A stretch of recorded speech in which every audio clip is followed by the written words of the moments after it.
And we are celebrating a milestone birthday for a very important man to the city of Buffalo. It's Frederick Law Olmsted's 200th birthday today, and to celebrate, Kate Welshover is taking Most Buffalo on the road with more on what's in store today. Hello, Kate.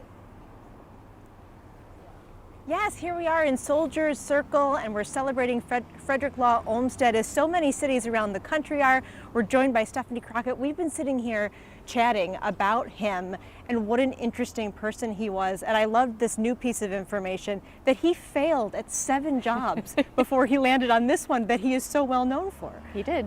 He went through that phase of he just couldn't find the right thing. Started out as a farmer, he was a journalist, he worked in a gold mine. I mean, it was amazing the amount of things that he did, but it culminated into an amazing career as a landscape architect, and he's the father of landscape architecture. And he's the reason why Buffalo is so beautiful today. It's one of those things that I kind of joked about it off the top, but even with doing this show and saying we're going to do a show about Frederick Law Olmsted, people say, who? Oh, I know. We've got our buttons now. Ask me about Flo. So, yeah. Why is he so important to Buffalo? Well, he came here in 1868 because Buffalo wanted a central park.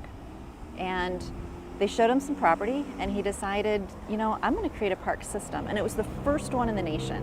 And that's what's really great about Buffalo, is we are home to the first park system designed by him in the entire nation.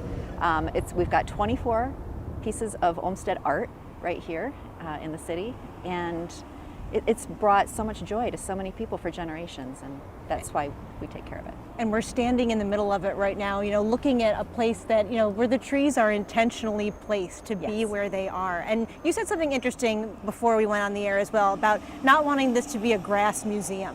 I mean, He has created this park system, and it's really to be used, but there's also that idea of it having to be cared for into the future.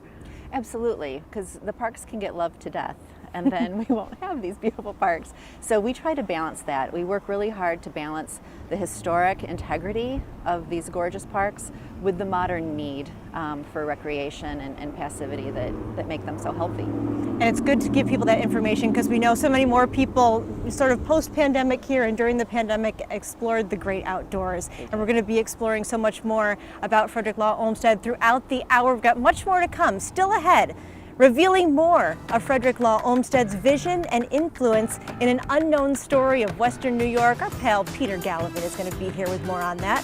Plus, Buffalo's first poet laureate shares her inspiration for the poem she wrote to commemorate this day in the Queen City. We are celebrating Olmsted 200 on Most Buffalo today, and we will be right back.